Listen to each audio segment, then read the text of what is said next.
आज आप दिल्ली दरबार आए हैं। दिल्ली दरबार अपने आप में पूरे डाल्टनगंज को समेटने के लिए तैयार है, क्योंकि गांधी उद्यान पार्क में दिल्ली दरबार जब से आया है रौनक बढ़ गई है।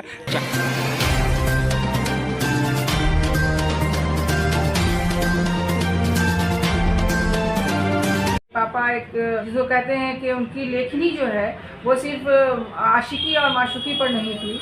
उन्होंने वो एक इनकलाबी शायर थे और काफ़ी कुछ उनसे हमें आज भी सीखने को मिलता है उनके कलाम। पापा ये दादा की विरासत को आगे बढ़ाने में थोड़ा सा भी कामयाब हुआ। और जो खुशबू की बात है वो जाहिर सी बात है कि पापा एक उर्दू के प्रोफेसर भी थे। शायद की लहर आपको इसमें दिखाई देगी। और उर्दू और हिंदी ज़बान की जो आपने बात की है, तो मैं ये कहना चाहूँगी कि हिंदी और उर्दू दोनों एक दूसरे से मुख्तलिफ नहीं है, अलग नहीं है।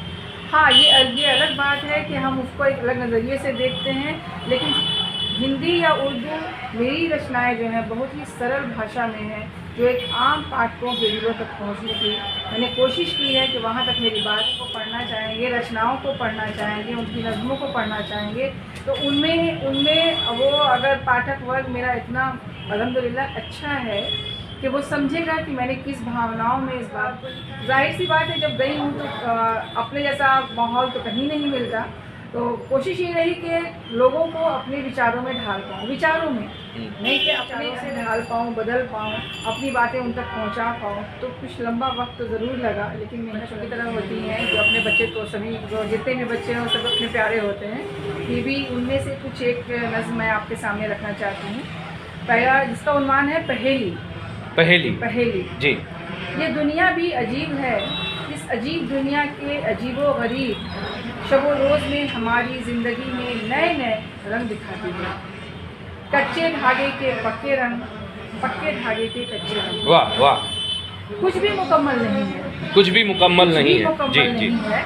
एक खोल है, एक खलासा है, फिर भी ज़िंदगी गोल है। जहाँ से शुरू हुई खत्म भी वहीं पर होना है, मगर एक सिरे से दूसरे सिरे तक का सफ़र, और इस सफ़र में दरपेश उल्लास भी है, दरपेश उलझने भी है। उल्लास भी है और सिमटे भी हैं, कहीं बिखराव है। क्या बात।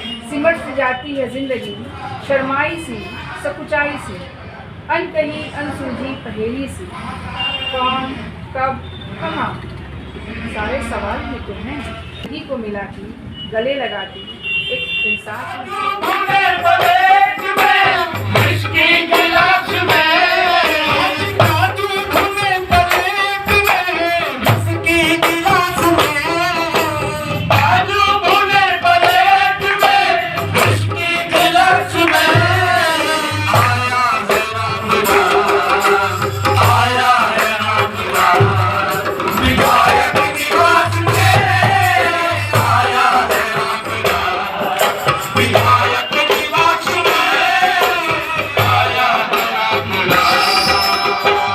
काजू भुने प्लेट में, विस्की गिलास में, आया है रामराज विधायक लिबास में।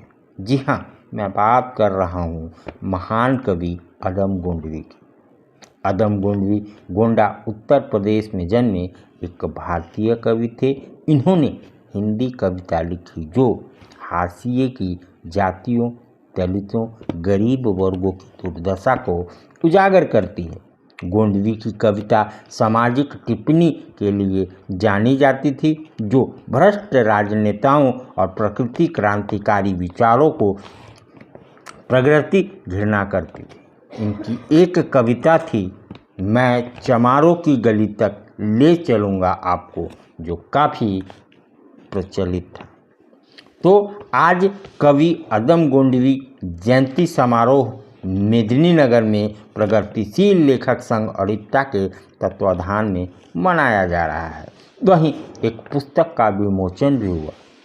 एक मोहतरमा पलामू में पैदा हुई, बली बढ़ी, शादी हुई और शौहर के साथ कोलकाता में रहती हैं, पर परिवार से विरासत में मिली लेखनी जो छोड़ी नहीं, जो शायराना अंदाज में आज किताबों में रचित है, जिस पुस्तक का नाम है जरा मौसम तो बदलने दो।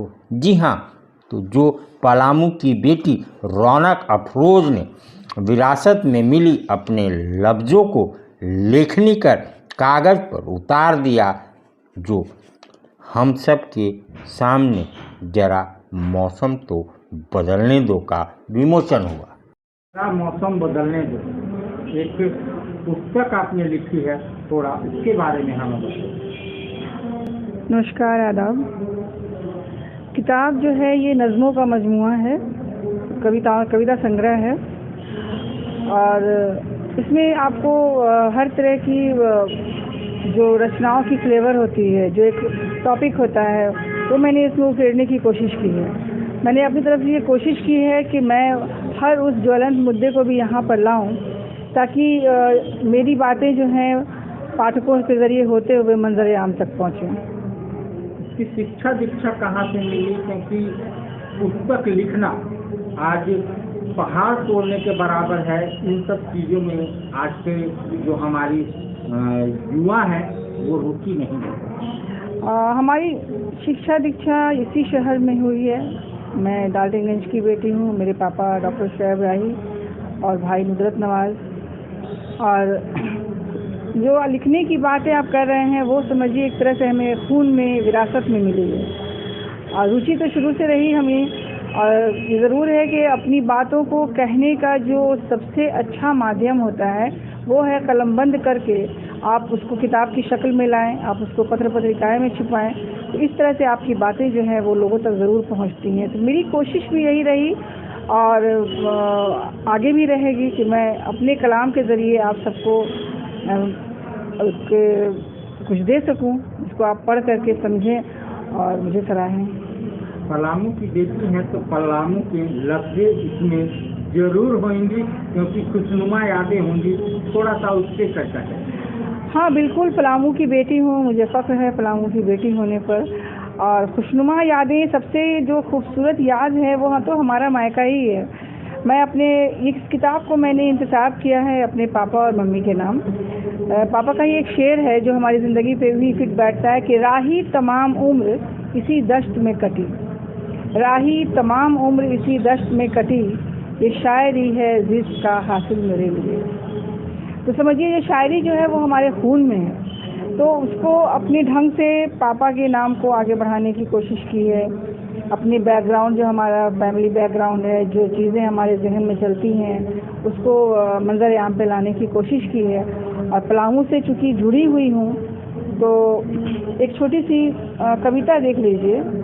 गुलदारी गुलदारी रे, राजा तोहरी अटरिया पे हारी रे, मेहराबी राजा तोहरी अटरिया, अब उस जमके ये सोन मछरिया, ऊँट झरोखा जालीदारी रे, राजा तोहरी अटरिया पे हारी रे, गुलदारी गुलदारी गुलदारी रे।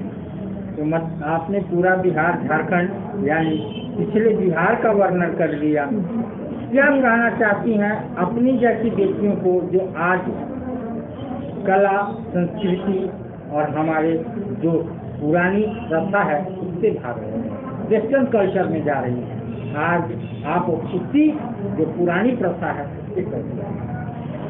देखिए, हमारे जो खून में रचा बसा हुआ है, हमारा जो दिमाग, हमारा जो जहन जिस मिट्टी से गुथा हुआ है, अगर उससे हट के कोई भी लड़कियां, हम जैसी लड़कियां या हमारे बाद की जनरेशन अगर आती है, वेस्टर्न कल्चर की तरफ जाती है, तो एक वक्त आएगा कि वो पलट कर फिर हमारे ही कल्चर में अपने कल्चर को ही एब्जॉर्ब करेंगी।